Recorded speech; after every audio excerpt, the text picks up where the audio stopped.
Namo tassa bhagavato arahato samma sambuddhassa. Namo tassa bhagavato arahato samma sambuddhassa. Namo tassa bhagavato arahato samma sambuddhassa.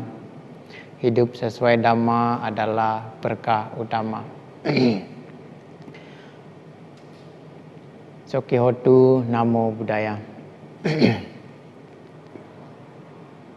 Ya, saudara sedama yang berbahagia ya, selamat merayakan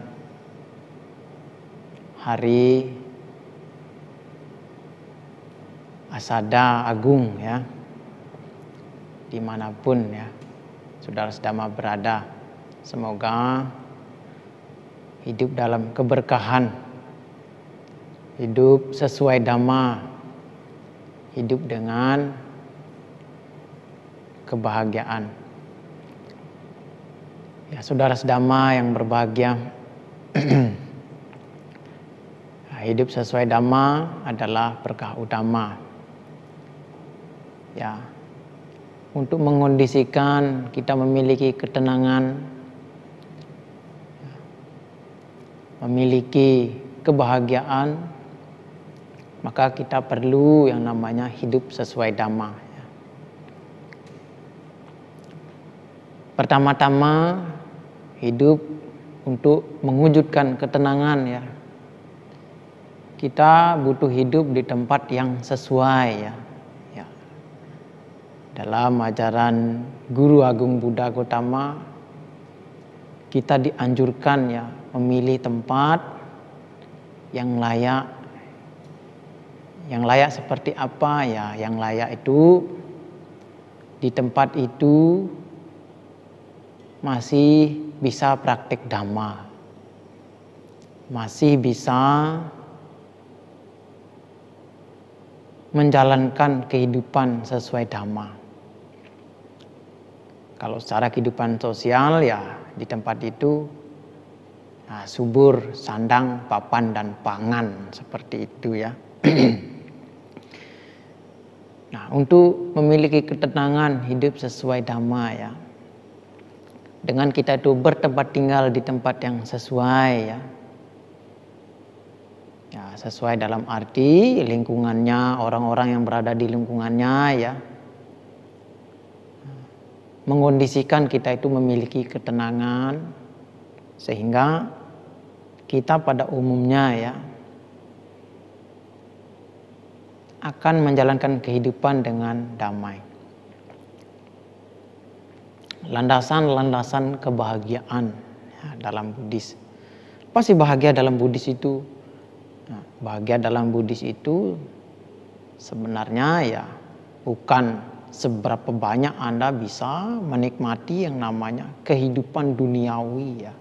Itu kehidupan duniawi seberapa banyak Anda menikmatinya itu pencapaian ya, itu bukan kebahagiaan.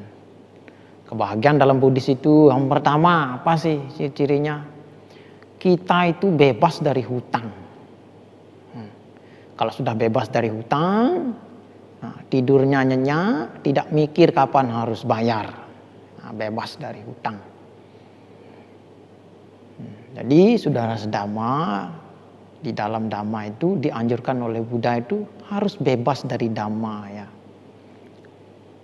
Harus bebas dari hutang begitu.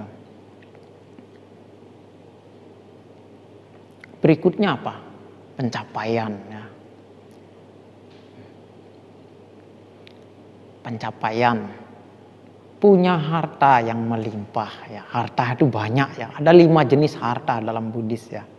Harta itu baik materi ya, pengikut, sanak keluarga, ya, kekuasaan, seperti itu.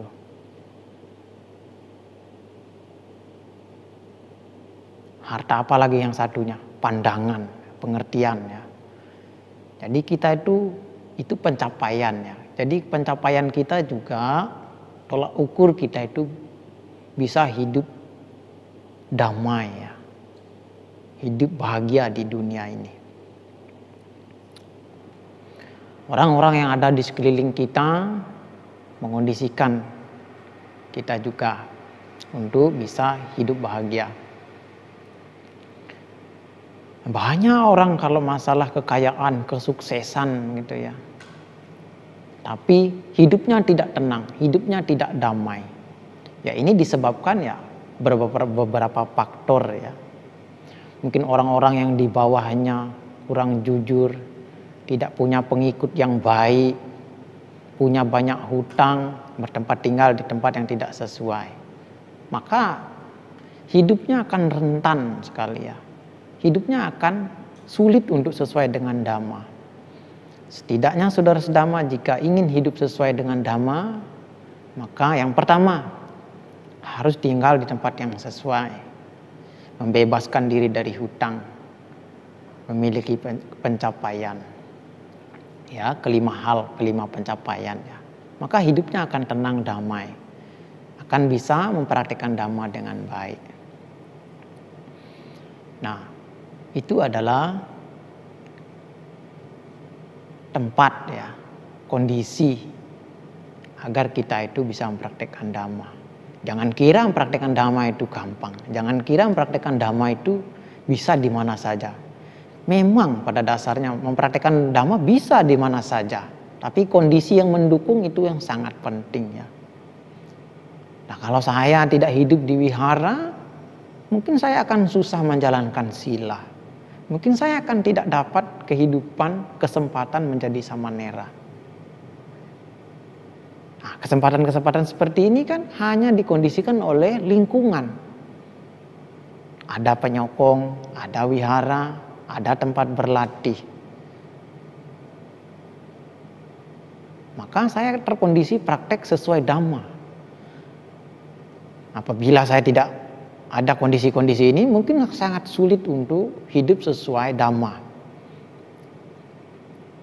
Nah ini ya, maka saran saya kepada ibu bapak saudara sedama ya, untuk hidup sesuai dengan dhamma ya, perlu untuk merenungkan tempat tinggalnya, merenungkan dirinya agar bebas dari hutang ya. Tidak perlu kaya, yang penting bisa makan. Yang penting kehidupan bisa, lingkungan baik. Maka ketenangan akan terwujud di dalam diri ya. Dengan adanya ketenangan ya dalam diri kita, dalam batin kita, maka kita bisa praktik dhamma dengan baik. Yaitu saran samanera ya kepada ibu bapak saudara sedama ya, yang apabila saat ini kemungkinan ya merasakan kesusahan dalam praktek dhamma, maka perlu merenungkan hal-hal yang sudah samanera jelaskan tadi. Mungkin itu ya pada kesempatan ini ya, kita berpisah sampai sata bawantu sukitata, sampai jumpa lagi di lain waktu. Sokyotu Namo Buddhaya.